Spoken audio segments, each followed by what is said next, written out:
Welcome back to our channel. Ayan, ito na po siya. Niluluto na po natin siya dun sa ating oven. Hatiin po natin dalawa. Kasi medyo madami-dami po siya. Ayan. Ang ating ating oven tray. 180 degree, may na ang mga apoy sa ating carrot cake. Ayan. Update tayo. Ayan na po ang ating update. Ang ating update sa ating carrot cake. Ayan na siya. Ayan, luto na siya. Papakita ko sa inyo kung ano ang loob. Ang sarap ng loob. Char. Ayan.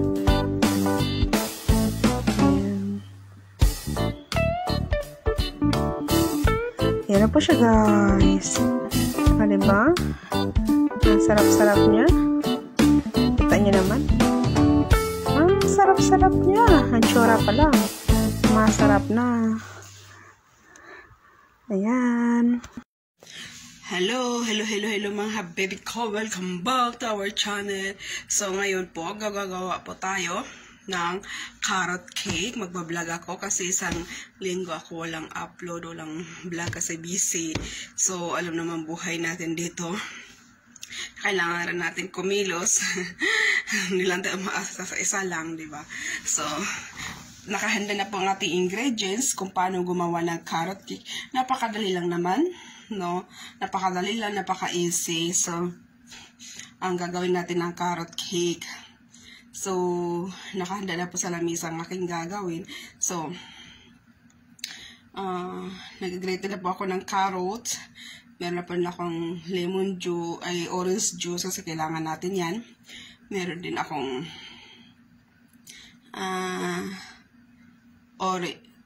yun ba tawag na to? Yung ano pa tayo, grated orange, saka grated lemon, yung balat lang naman niya, yung skin niya, parang medyo may taste konti tayo, di po ba? So, may raisins rin. So, nakahanda na rin lahat-lahat. So, huwag kayong kukurap. So, bago kayo sa channel ko, please like, share, and subscribe, and click the notification bell para maging updated kayo sa iba ko pang video. So, sa lahat po na nag-comment, sa lahat po na nag-like, maraming salamat po sa inyong lahat. At meron po tayong, natutuwa po talaga ako kasi kahit pa paano may mga viewers na diba? Kaya nga hindi ko tumitigil hanggat maaari, hindi ako titigil sa pag-upload, pag-video kahit pinagbawalan ako. Hindi naman ako pinagbawalan. Yung baga, diba, sa mata lang, nakikita mo lang yun. Pero, sabi ng amo ko na laki, ignore. So, ignore. I put my head and ignore. So, yung panahon ngayon dito sa Saudi is makulimlim siya, pero medyo magtuturab yata, magsa-sunstorm yata. Kasi ganito yun dito kapag malapit ang winter or mag-winter. So, magsa-sunstorm. So, habang ako lang mag-isa dito sa bahay, kasi nga umalis sila. So, habang ako lang mag-isa, gagawa po tayo ng carrot cake. Ganyan ako kapag naboboard ako, kapag nalulunli ako, lalo kapag ako lang mag-isa, luto ko ng luto, kain ako ng kain. Ewan ko ba, yun yung yun yung kumbaga stress reliever ko, di ba? Kaysa uminom ka, mag-bisyo ka, so magluto ka na lang, di ba? Kung i-video mo, i-upload mo, so I don't care sa mga disclaimer dyan. So, bahala sa buhay nila kung kung saan sila masaya, supportaan natin. Hindi naman ako sa social media, hindi ako nakikapag-away sa social media. Ayaw ko, basahin ko lang siya, i-heart ko lang siya, i-like ko lang siya, pero yung papatol ako sa ganong tao. So, parang ikaw din, ganyan din, diba? Parang minasabi, para daw, yung video ko na para daw, ano ba tawag na to? Documentary. Okay lang sa akin. I don't care what you say. No, ganyan ako, masaya ako sa akong ginagawa. So, kahit marami tayong problema, so, maging, ano na po tayo, positive, ayan. So, wag na po tayong patatagalin, magluluto na po tayo habang, mahaba-haba pang panahon, kasi magluluto yung isang kasama ko sa pagkain nila. So, ako magluluto ko ng carrot cake kasi yan, ngayon dati mga dishes, paborito ko mga dishes. Ay, nag-iba na naman ang mood ko. Gusto ko na naman bake, gusto ko ganun.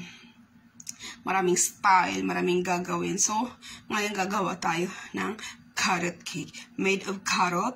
At ngayon, meron na po ako naisip kasi may nakita ko sa grocery na upo. Alam mo yun, ang English pa sa upo, battle gourd. Battle gourd, alam ko na yun. Ngayon na ako nalaman. Battle gourd pala yun. So, gagawa rin ako ng battle gourd na ipapakita ko sa next video. Kasi may upo na po ako. Nakakuha po ako ng upo. So, gagawa ko ng opo cake or battle gourd next video natin. At ngayon, gagawa tayo ng carrot cake muna ngayon. Pangsamantala tayo. Habang walang, kasi gusto ko magluto. Excuse me. Gusto ko magluto. Ako lang. Walang ibang kukontra, ayaw ko. Kasi nag-out ng mind ako. So, ngayon po, mag-start na po tayo sa ating pagluluto. At bago pong lahat, just like, share, and subscribe, and comment sa description box. And don't forget to click the notification bell. Okay? This is my description. This is my, kung makikita nyo itong red na ito, subscriber na ito, please subscribe and click the notification bell. Okay? Ngayon, gagawa na po tayo ng carrot cake.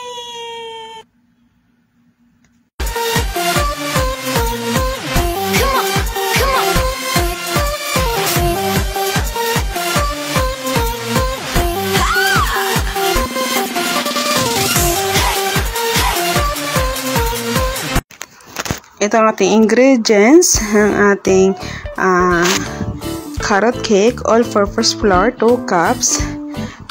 Yan. At kailangan lagyan natin ng salt, konti. Half teaspoon of salt, baking powder, 1½ spoon.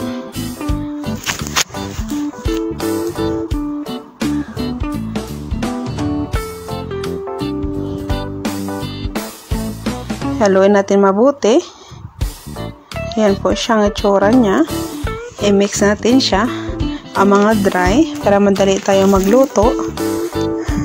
At para madali natin ma-mix doon sa ating ibang ingredients na gagawin maya-maya. Yan. 4 eggs. 4 na itlog po siya with white eggs and the yellow eggs. Lagay po natin siya. At haluin natin mabuti. Kailangan siya durog na durog yung ating itlog. Yan, 2. 4 na itlog ang kailangan natin gawin sa ating carrot cake. Haluin natin sa ating mixer. Kailangan mix na mix siya. Tunaw-tunaw ang ating itlog, ating eggs sa ating carrot cakes. Kasi pangit siya, nabubuo-buo siya. Okay. Lagyan natin ng konting creamy para mag-creamy siya. Lagyan natin siya ng konting salt. 1 cup of sugar. Nalagay natin siya. kailangan din ng sugar para hindi siya masyadong matamis, hindi siya masyadong matabang. Haluin natin siya maigi para mag-creamy siya. At vanilla, extract vanilla. Konti lang naman. Half a spoon. Huwag masyadong marami kasi pangit po siya kapag marami din ang lasa. Konti lang naman din ang ating vanilla. Yan. Vanilla extract natin. Haluin natin mabuti. I-mix natin para hindi siya mag-itsura niya. At ang orange, yung green skin, yung cheeser ba tawag nun? Yung orange niya. Hindi yung sama niya puti kasi mapait yun. Yung nasa ibabaw lang yung pinakabalatang niya. Ayan. Para magiging masarap siya. Masarap talaga siya as in. At ang lemon or calamansi or lemon, meron yung skin lang din naman. Yung skin lang naman natin ng ating lemon. Malit na lemon ang ginagamit ko. Yan.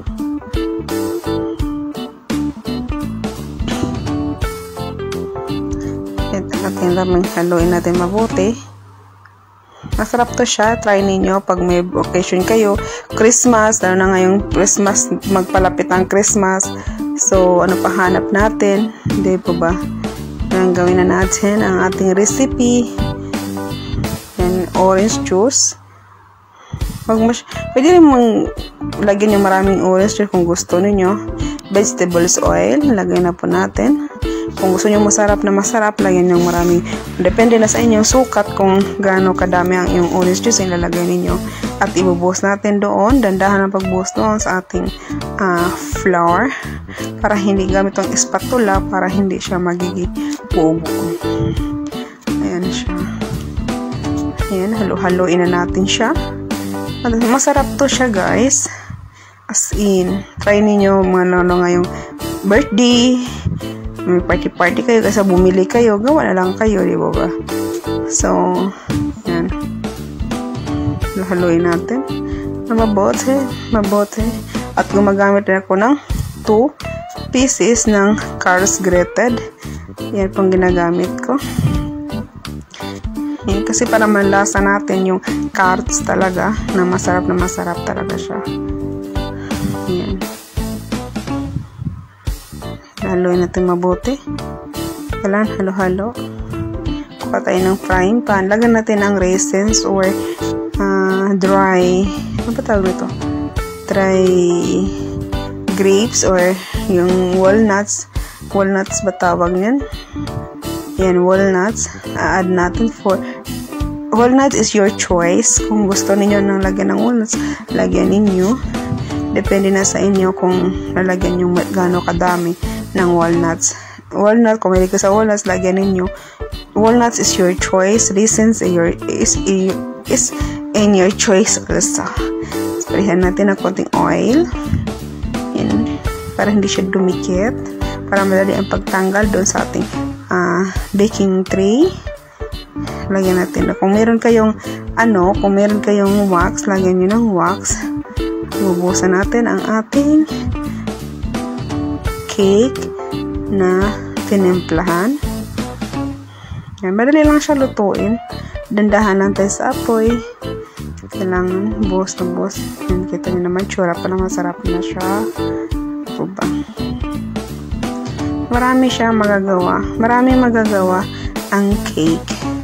Ang carrots, next time, opo naman o bottle gourd, gawin natin.